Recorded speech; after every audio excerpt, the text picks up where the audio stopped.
If you guys are looking for any cheap and reliable coins, check out MMOPO.com. Use the code PINGU at checkout to get 8% off.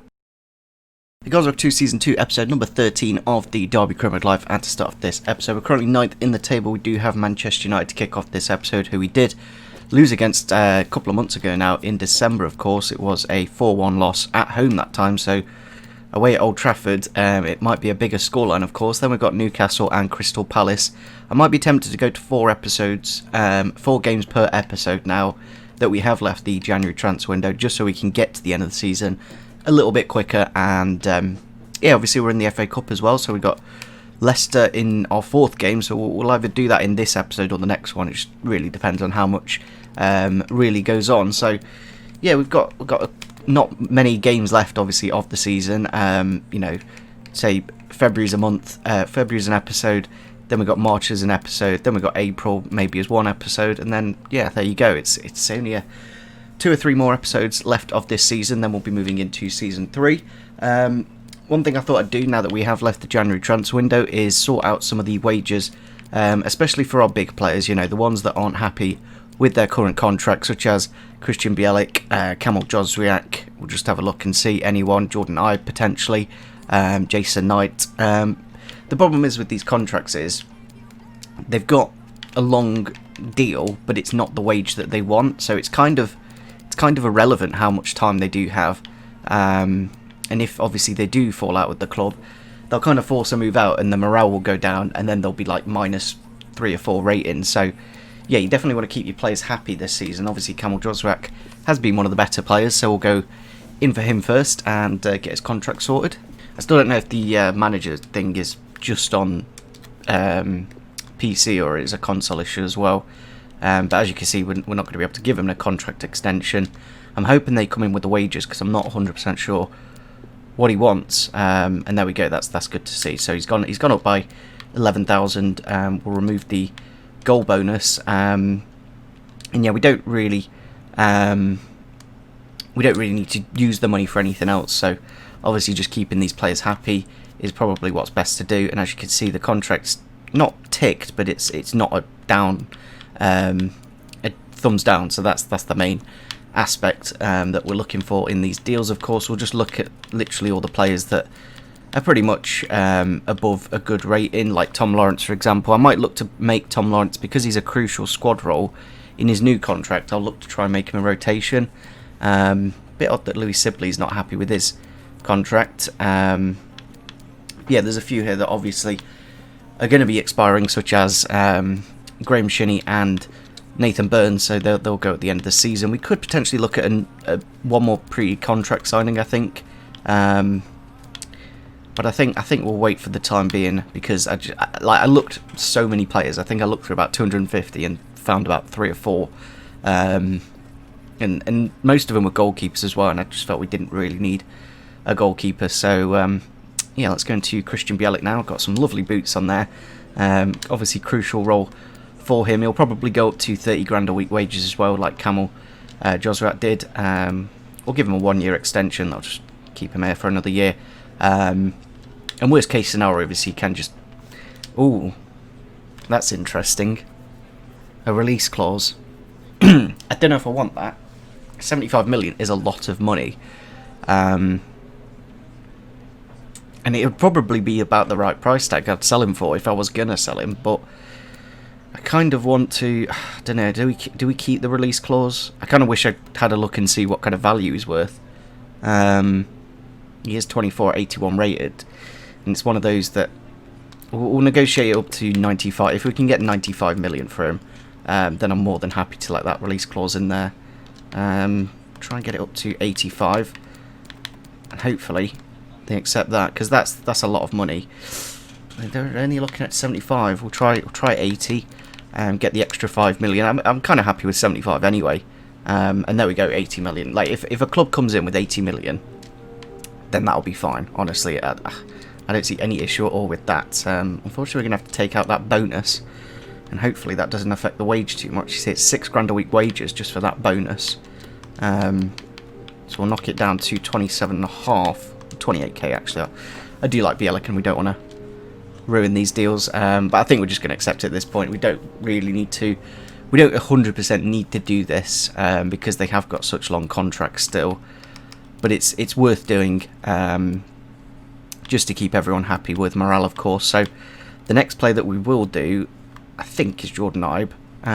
Obviously, he's 79 rated at 26 years old. It's a good player at the club. I don't know if it tells you how long. Yeah, so Michy Batshuayi is going to be here until January. Not next season, but the season after that. So we've got Batshuayi here for a very long time indeed, and we do actually need to look to change his kit number. We can always approach to buy as well, which is quite nice to see. Obviously, we do have a number 2. Who was number 2 before? Was that Wisdom? And we've not given anyone? No, it was Rodon. Rodon had the number 2, so he's obviously gone out on loan, and that number is free now. Probably 15 for Batshuayi is the best number. Just trying to think what would make the most sense. So yeah, we'll just keep him at 15. It's a pretty good squad number, and we'll go into the negotiations for Jordan Ibe. We'll give him an important role because he is important, but it really does depend on what we do next season, of course. We'll give him a 1-year extension. He's still 26 and a good squad player to have, of course. No release clause, that's good to see. So yeah, that 80 million release clause in Bielik's contract would be very interesting to see if a club does just activate that or not. We will remove the bonus as always. As you can see, he's actually on. Oh, we can't because of the. Oh, we don't actually have enough money. This might be a bit of an issue. We literally are running out of money if we do this deal, and as you can see, this might annoy him. See, I literally can't do anything for this deal. What I'll do is I'll knock the bonus down as much as I can, get the wage to 38 grand, and hopefully.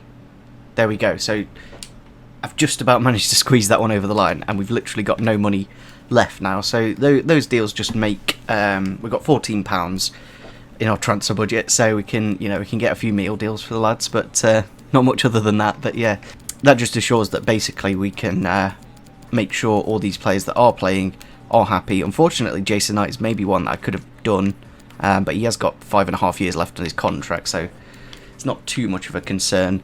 But I'm just trying to check and see how everyone is doing. It's kind of annoying that you can't have the appearances and the morale on the same tab just to see who's playing and who's not and why they're happy. Max Bird also wanted a new contract. Basically, every time a player grows by about 3 or 4 ratings, you do need to offer them a new contract because obviously they're more established and much more likely to play. So yeah, I don't think anyone's actually expiring in contract other than the ones that we've already mentioned. Jordan Brown I'm not too fussed about because of the rating. Burn and Shinny getting on towards that 30 mark and on quite big wages actually. Like if I was going to renew them, which we did try in the last episode, the wages that they wanted were about 25 grand a week, and I think Burn wanted about 18 grand a week, which just isn't worth the money because we can definitely invest that elsewhere. So yeah, I think in terms of next season, looking at the squad, we'll just have a look and see what kind of signings we'll be mainly looking at. Obviously, we have got Danny Ings, Bakayoko, and of course, who's the third one? Jack Harrison. So we've got a number of players coming into next season, which will definitely increase the team's quality. But yeah, we've got Kemal Joswiak back from injury now. I'm not too sure if he can come off the bench against Manchester United because of the injury, but we'll have to wait and see, of course. So let's go into the game against third in the league Manchester United at Old Trafford. It's just piles on, the games are just so difficult, and we will probably have to drop Liam Delap, which is a bit of a shame because of Michy Batshuayi coming in. Yeah, he can actually play, so that's good to see. I don't know if there was a glitch before where you couldn't play the player when he came back from injury, but we'll have to wait and see once we get into the game whether we can sub him on or not. New signing for Manchester United then, it is Skriniar from Inter Milan. Very good centre-back indeed, so it will be very difficult for Artur Cabral to potentially get a goal this game. Last time we played Man United, it was a really good defensive display from them, and as you can see, they have got David De Gea in goal, Wan-Bissaka, Maguire, Skriniar and Dalot, then Donny van de Beek and Scott McTominay, Dan James, Rashford, Bruno Fernandes and Anthony Martial up top. It's a very good team indeed. Hopefully the midfield that's the only real area that I have concern between now and the end of the season. If we do pick up an injury, you know, we're going to have to play the likes of maybe Graham Shinnie there, and I don't know, maybe even Rooney, but we don't really have the world's best depth in that position because of the injury to Fernandinho. But obviously Bielik can move into that central defensive midfield position if 100% required, and yeah, we'll have to wait and see how we do. It's a good run now until the end of the season. Well, it's a Rashford into Martial now. Obviously Fosu Mensah against his old club does well there to stop the attack. Fernandes through for Anthony Martial, and there's the first goal of the game. Just like, I can't do anything when Bruno Fernandes is back heeling it through ball through for Martial to get the goal to make it 1-0. As you can see, like, I don't think I did anything wrong there really. I didn't expect him just to do that. That was just so brilliant from the Portuguese international, and yeah, Martial does kick off the game. It's obviously one that we're not expected to win, but we'll have to wait and see if something can happen for us. So I think this is a new aspect to career mode. I've got 50 career wins with Derby County now, so that's good to see. Obviously most of those coming last season, but a few already this season. Hopefully we can get a chance to score here, but as you can see, defensively, unbelievable, these top teams. Like, the difference between the top 6 and the rest of the league is very, very big. So Ben Foster, obviously against his former club, is on the bench and is considering retirement, so a player that I think we may look to replace anyway because of next season. He'll probably towards... He's still a good goalkeeper, but not quite good enough at Premier League level. Chance here for Dan James through the middle with the shot and with the goal. As you can see, against these big teams, they do very easily score goals and make it 2-0 there with the Welsh winger. And it's just the movement, the runs. Like, Martial goes out to the right, Dan James switches back into the middle, and there's no way of really tracking that. And yeah, as I was saying, like, Ben Foster's maybe looking at a better goalkeeper will help us, especially against these top 6 teams if we are in the Europa League, for example, to potentially, you know, just not concede as many. I think that's one area that is the difference. Like, when I'm playing against a Hugo Lloris or a David De Gea, you can really tell, but it's trying to get that kind of calibre goalkeeper to join the club. United on the attack here, got to be careful. Kind of committed there, and I've disconnected my controller. This is probably going to end up in a goal. Watch this. As soon as I unpause it, Martial's about to shoot and score, and there you go. Literally, I need to get a new cable, but yeah, that goal would have gone in anyway if it was quite comedic that it did disconnect then, but it was going to go in anyway, even if it didn't disconnect. But yeah, as you can see, I just committed it with Fosu Mensah, gave him the space to cut back in, and Martial with the first time shot to make it 3-0 and to pretty much confirm the loss. United on the attack here, Martial to Dan James, goes through for Martial again, but don't know what Ramsdale's doing there, to be honest. He should easily pounce on that, and he hasn't, and Martial does get his hat-trick. We have just subbed on Kamil Jozwiak back from injury now, so that's good to see. Of course, that's probably the only benefit of this game, that he is back now, and you know, it's a fully fit team other than Fernandinho, of course. But yeah, I do like the fact that when you play against the top 6, you more than like 80% of the time you're going to lose. I don't think we've got... I think we got some points against Arsenal, but I don't know if Arsenal even count as the top 6 anymore. But like the teams that actually are in the top 4 on the game, we do struggle quite a bit against. That's a poor tackle from Fosu Mensah, and there's 5 to make it Martial's 4th goal of the game. And he's, you know, just defensively we've been really poor. He was on 6 goals before this game, and now he's on double figures at 10. So defensively we'll just be really poor, and I don't know what we can do about that. Like, even against like Liverpool, and we didn't do too bad against Manchester City. I think we did respectively well, only a 2-0 loss, but yeah, some of these games get a little bit silly, but on the flip side, so do we in some of the games. You know, we've beaten Arsenal 8-1, we've beaten Everton 9-1, so it's not too much of an issue. There's full time against Manchester United. We do lose 5-0 at Old Trafford. A really good display from Anthony Martial, but One thing I might consider doing is converting as you can see, we only had one shot all game, and they had 5 and scored all 5. But one thing I might consider doing is converting Jason Knight to a CDM, just because his defensive stats aren't the best, and you can't actually, he can increase them, especially defensive awareness, which is such a big factor this year. So we go, we can convert Shinny back to a CDM, obviously, because now of the injury to Fernandinho, it just means we have that cover in that position.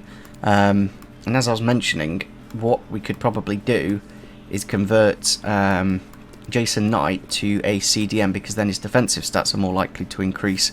Because at the minute he's only got, I've got him on a ball-winning midfielder task, but his defending awareness is only 49, and the only way to get that up is do balanced, and that's not really going to focus it. And he's playing CDM anyway, so it probably would make sense because of the formation we're playing.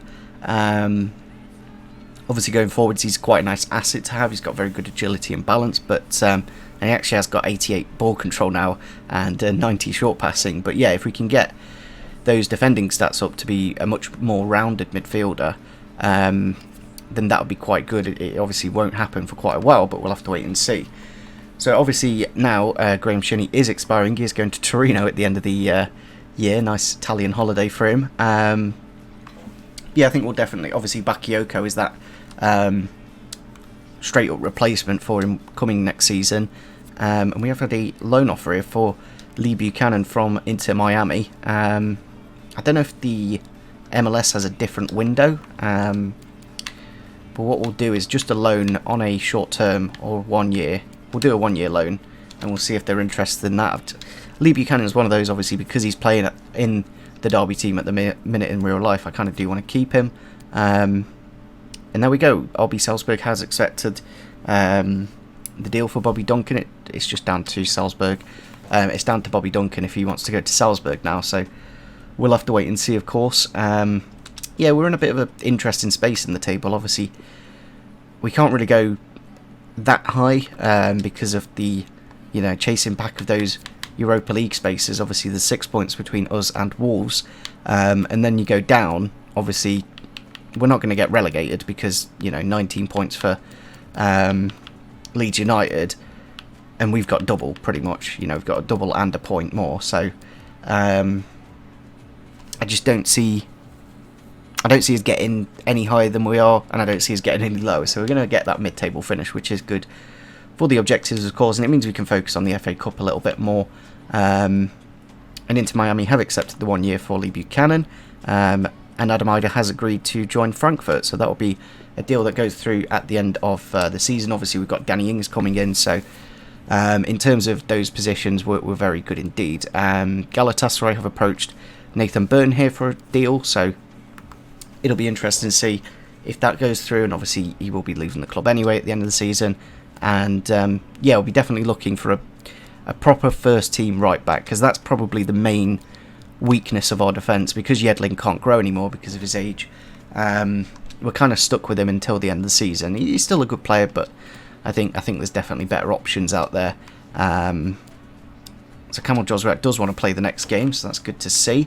Nathan Byrne has gone to Galatasaray, so there we go. We have got things slowly moving on, and it would be kind of good if the wages did move, but they will move at the end of the season. So let's go into the game against Newcastle, who are 12th. Obviously, Cabral's still the high scorer in the league by, he's essentially a Mo Salah and a Bruno Fernandes put together. Such shows how brilliant he is. Obviously, Kamal Josrak does want to play this game, so I think what we'll probably do is take Ibe out of the team. And I don't know who's better where. I don't know if maybe playing Josrak on the right and Gray on the left. But I think he'll be a bit more. I don't know. He's not got 100% match sharpness, so maybe bringing off the bench is the better thing to do. Although I do kind of just want to get him back into the fold straight away, but I don't want him to pick up an injury straight away. So it's one of those which does make it interesting now, which I do like. So yeah, I think we will bring him off the bench just because of that little bit of fitness concern. Max Bird has gone to an 80 rated CDM, so that's really, really good to see. Really good stamina as well now on these two players. Like, both can play week in, week out with no issue. As you can see, the defensive stats on max burden much higher than Jason Knight's, and that's kind of what I want for Jason Knight, just to have those better defending stats, especially defensive awareness. Like Bird's got 75, which is good, whereas Knight doesn't even have 50. So it's an area, obviously moving forwards, just to make us a bit more solid. That will help. Here we are then at home, and it's a potential chance to break the Premier League record for Cabral today if he does score the goal. To break the record, I think, for most goals in a season, I guess. I don't know. I'm not too sure what the record is. But I'm pretty sure Salah scored about 30. How many goals did Salah score in that season where he was unbelievable? But we have put Joswiak in just because I just thought, why not? Obviously, Ibe wasn't giving us too much, and I think Joswiak will help out a lot more. Dubravka in goal. Richie and Manquillo at wing-back, then the back three of Savic, Daley Blind and Connor Cody, then Bardi, Campagno, João Mario and Almiron, and then Brill and Bolo up top. Very good team, very good signings for Newcastle, and yeah, I think we narrowly won at St James's Park, so it'll be interesting to see how we do at home today. And we do need to get some points, obviously, because of the recent run of form. We've kind of slipped down the table a little bit. All over the top here for Almiron to chase. Obviously very pacey indeed. Max Lowe's just about held him up, but he has gone around him quite easily. He's gone into the middle to Bardi, but blocked by the former Newcastle man Yedlin. Ball to Cabral here on the edge of the box. A bit of space to run into. Can he get the shot off? Yes, he can, but really big hand from... I think that's me in the Derby kit. The managers have just absolutely messed up on this recent patch. In terms of appearance anyway, but we have got the chance to whip the ball in to Cabral with the header into the back of the net. It's been a very long time actually since we've done that. We've scored a header from a corner, and yeah, obviously he does record the number of goals in the Premier League, I think, with that one, and I think we need one more to break the record completely. So if we can get 40 goals by the end of the season, then that's a ridiculous return. And obviously a player, as you can see, he's tied the competition record of 32 goals, and whether we can break it in this game or the next game, we'll have to wait and see. Tackle there from Great to get the ball up to Cabral now, inside to Vazquez. A lot of space for him to run into on his weak foot. Can he find the back of the net? Yes, he can. There we go. We have made it 2-0 and got that nice cushion against Newcastle. And I haven't actually got a 5-star weak foot with Vazquez. I didn't actually realise that, but we'll have to put him on the development plan to get that sorted. Obviously he is 30 now, so he's still very good, but he's not going to go up in stats, and that's kind of the interesting part of career mode. He has got 13 goals this season from the cam position and about probably 13 or 14 assists, maybe more actually, because most of those have gone to Cabral. So in theory we've got about, I don't know, 20 assists for Vazquez. Newcastle camped on the edge of the box here, slipped in through. Good save from Ramsdale. Can he make the second? No, he can't. And unfortunately, it is 2-1 there. I thought whoever the defender was going to get that, but they didn't. And who was it? I think it was Fosu Mensah, wasn't it? Yeah. Misses it. Goes straight back to him from Ramsdale. And it's obviously an area, because of Ben Foster going, goalkeepers are a position that you quite easily can replace season after season. Yeah, we did it in the last couple of transfer windows, with Ben Foster coming in January last year to replace Marshall, and Ramsdale last summer. But yeah, I don't know, he's only had a couple of clean sheets. It's very difficult, because of the difficulty, to really judge the goalkeepers. Yeah, it's definitely an area we're going to have to look at because of Ben Foster's age and potential retirement.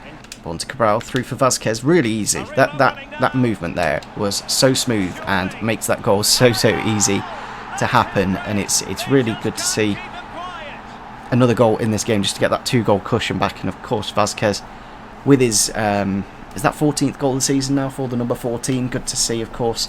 It's weird seeing fans in a football stadium as always, but it was a really good run through the back three, and yeah, nice finesse shot around the goalkeeper, and that is his 14th goal of the season.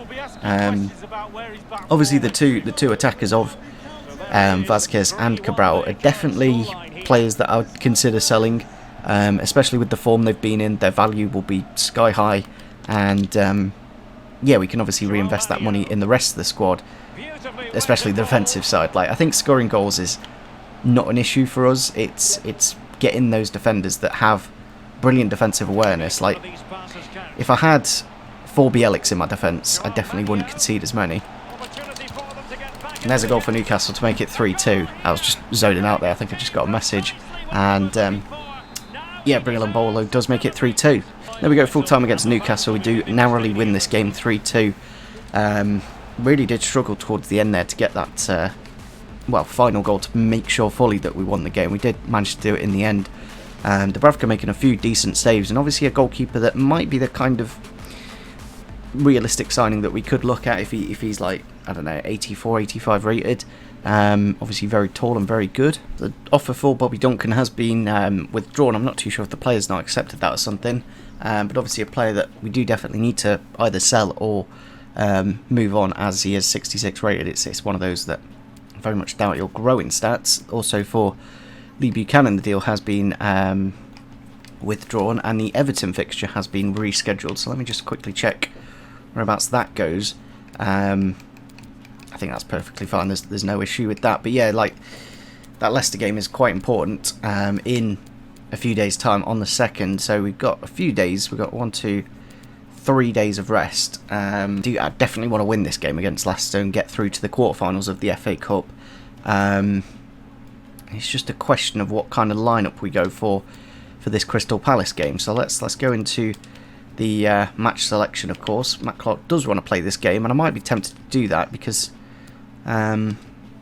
he is very good when he comes in, but we'll have to wait and see, of course. But yeah, let's go into the game against Crystal Palace. They are 17th in the table, so they do have Raul Jimenez up front there, and that's like a big striker to consider.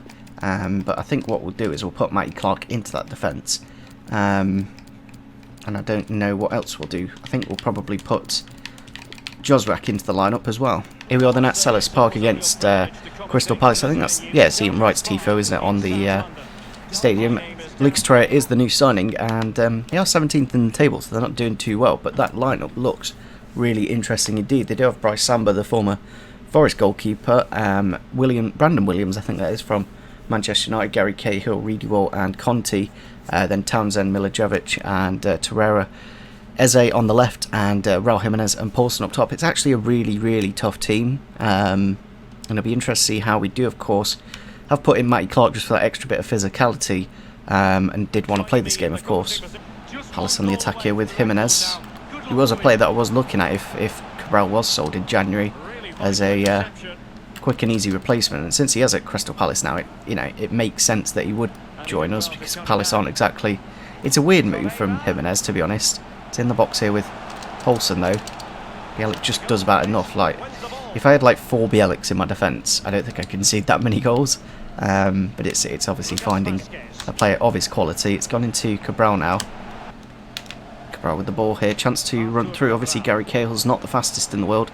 Can we find the back of the net with Cabral? Yes, we can. There we go. 55 minutes on the board. We do find the breakthrough, and it is actually the record-breaking goal to break the Premier League most goals in the season. So yeah, if we do get a big offer for him next season, I'm talking in the 60s and 70 millions. It'll just give us a massive opportunity to invest that elsewhere. Obviously we've got Batshuayi and Danny Ings as strikers, so it's not like, for the next season anyway, it's not like we're downgrading in strikers. They're still very good players, but new competition record now. And it'll be maybe something we could look at in this career mode, just to break every season as we get better and better. Also bringing it forwards here into Raul Jimenez now. We have dealt with the 2 strikers quite well so far, but that can all change in a minute. And Lucas Torreira here in the box, drags back, tries to get it through, but Birdie reads it. Chance here for Michy Batshuayi against his former club. Can he get his first goal for the club? Yes, he can. There we go. Gets the goal. Obviously, he's had a couple of loan spells at Crystal Palace, and yeah, it's a very, very good option to have off the bench. Michy Batshuayi is very similar to Cabral in style, so it suits the system well. And I don't know if I'll ever make it permanent. We could just keep it as a loan. We're only paying like 30 grand a week for his wages, and that's his first goal to make sure we get the 3 points in this game with 10 minutes to go. pretty much last attack of the game. Would be nice to keep the clean sheet, of course. It's gone across the face of goal, blocked by Matty Clark on the line. Can we get it clear and get that clean sheet secured? And there we go, there's full time against Crystal Palace. Good to see us get an away clean sheet. It might be the first of the season. I'll have a look on the objectives. But it was a very tough game. Other than the 2 goals, there's practically nothing to talk about in that one. Palace not the greatest going forwards, but obviously a very good team defensively. There we go, we do move up to a 90 manager rating. You know, I'm pretty much untouchable at this point. Good to see Matty Clark appreciating the game time, and I just want to check if that did count towards the clean sheets away from home, and it did. I think that's literally our first one. I don't think we've had a clean sheet away from home all season. It's taken us, how many games have we played? I'm not too sure.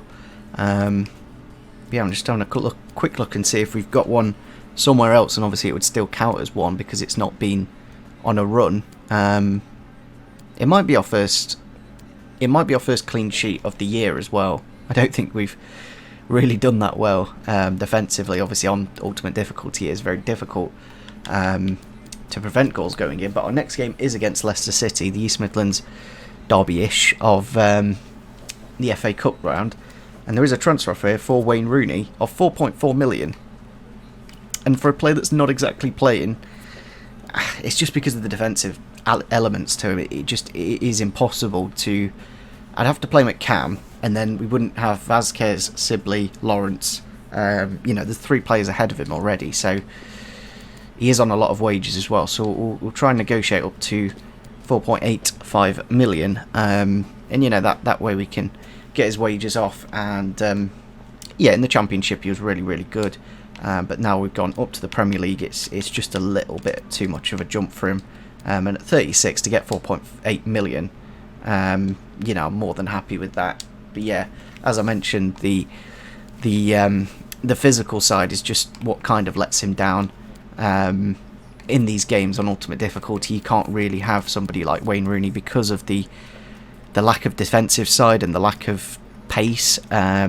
It just makes it really difficult to get him into the team, and that's what you kind of seen in real life as well. With the team, it's very difficult to get him in because of how he is physically, but obviously technically he's one of the best. Like if you compare him to you know, Ibe for example, he's got better shooting and passing than him. You compare him to Vasquez, he's actually got better shooting and the same passing as Vasquez, so it's just a massive shame that his pace is not the best, and it does let him down quite a bit. So I think we will go into the game against Leicester. I'm in a good bit of form at the minute, back-to-back wins at the minute, and I don't want to go into the next episode on a bit of a cold streak, so I think doing this Leicester game now makes a lot of sense. A little bit of a fitness concern to their team, Max Lowe as well, a bit of a concern for our team, so I don't really want to have to play, you know, like Lee Buchanan or something there. So I think we'll leave it. I think we'll leave the line up. But obviously, if it gets towards the end of the game, we can always put Shinnie or Clark or maybe even Bird at left wing back. Fernandinho has gone down to an 82. So as you can see, because of the age and the lack of football and the injury, yeah, he is deteriorating a bit. Johnny Mitchell has gone to a 66, which is good to see for a player that doesn't even play. Whittaker to a 68, and I think Bielik did go to an 82. Again, just a brilliant play. You know, technically he's got 80 defending. He's got 90 defending with that +8, so really good player. But still, as you can see, that the defending's okay for Yedlin, but it has been 71 all season long, so hasn't grown one bit. And Maxlow has grown and obviously surpassed Yedlin defensively by +3 now, plus the 7, of course. So yeah, I think going forwards, obviously looking to replace that right back is what we'll do next season. So let's go into the game against Leicester. Here we are then in the FA Cup. It's nice just to have a bit of a graphics change as well. You know, the red and the white does look really slick. It'll be interesting to see, obviously, this Leicester lineup. Obviously, Damari Gray and Tom Lawrence on the bench against his former club. They are playing a 4-3-3 with Schmeichel in goal, Hysaj and Wijndal at left back. I'm not too sure who that left back is. Kurt Zuma and Benkovic. Then Wilfred Ndidi, James Maddison, and Emre Can, the new signing. And then out wide they've got Harvey Barnes, Jose Perez, and Mairega, the absolute beast up front with 90 pace and a 90 physical. So yeah, I really hope we do go through in this game, because it would be really, really cool to win the FA Cup, because it would give us the opportunity to qualify for the Europa League, I believe. So I think that would be a great way of getting into the competition, because I don't think, I think if we finish like mid-table and win the FA Cup, I think that's a really good start to the Premier League, and definitely can build on that next season. Leicester on the edge of the box here with Barnes into Maddison. Tried to slip through, but Bielik's read it but not cleared it properly. Emre Can now with the ball. Very good meta player. I've actually got him in my ultimate team as an impact sub, and he's wonderful, so I can't imagine what he's like on career mode. Onside here tonight. Can I slip it into Cabral with the finesse shot into the back of the net, and there we go. We do make it 1-0 away from home against Leicester City. Very big goal for the big number 9, and yeah, he's been player of the season. There's no debate of who the best player is in this team. Bielik's been very good as well.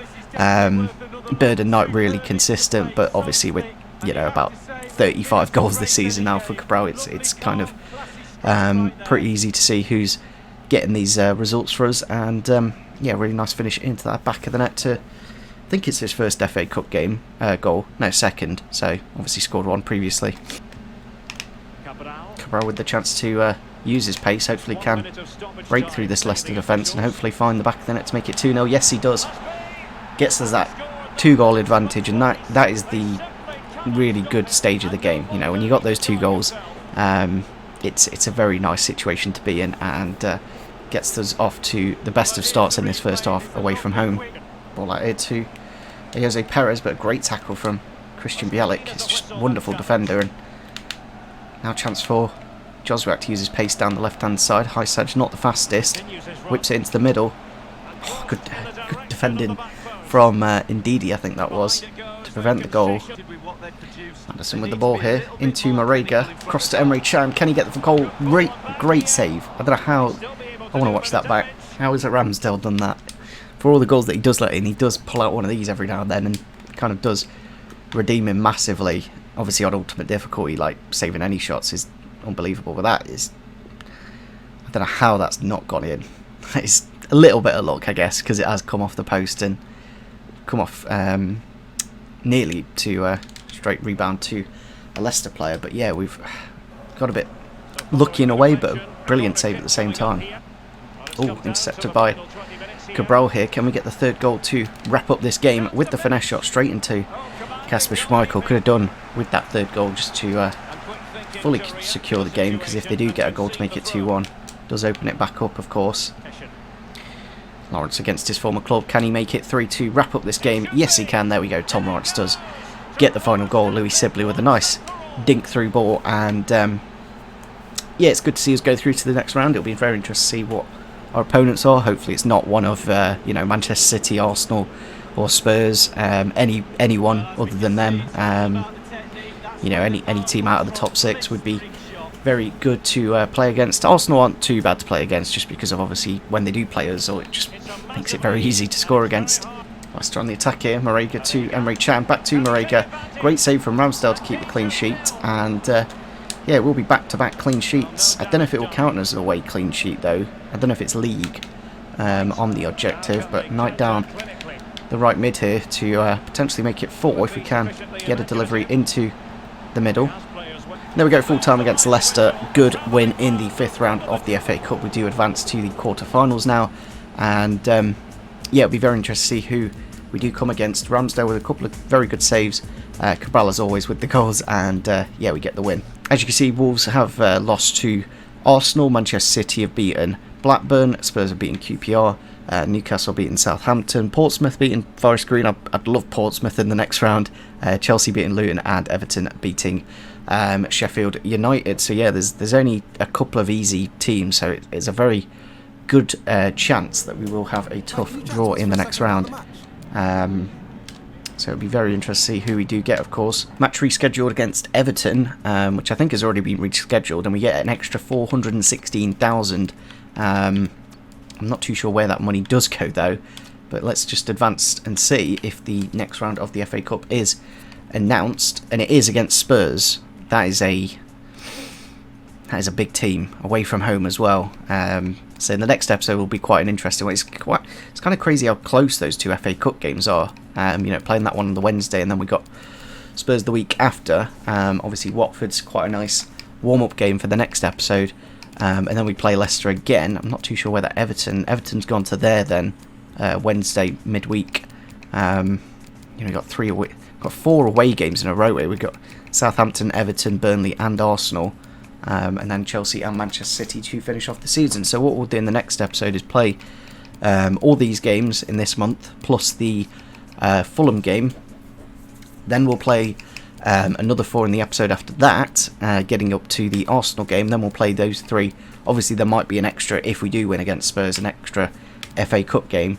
So I think going up to 4 games an episode makes a lot of sense. And yeah, we're not too far away from those Europa League spots, I guess, in the league. Although Arsenal and Chelsea do have a game in hand. So we're about 4 points off it. Maybe. There's a slim chance that we could get it through the league. But as you can see, the 3 runaway teams at the minute are both the Manchester clubs and Liverpool. They're the 3 that you really don't want to play against. Spurs are very good as well. So it'll be interesting to see how we do in the next episode in the FA Cup, of course. I'll have a look and see what we did against Spurs. We lost 3-2 away from home in the league last time. And what was the other result? I think we'd lost early on in the season. Yeah, we lost 2-0, so it's not looking too confident, but we are in a good bit of run of form, so we'll have to wait and see in the next episode. So make sure you do leave a like, creating it if you did enjoy this one, and yeah, see you soon. Bye.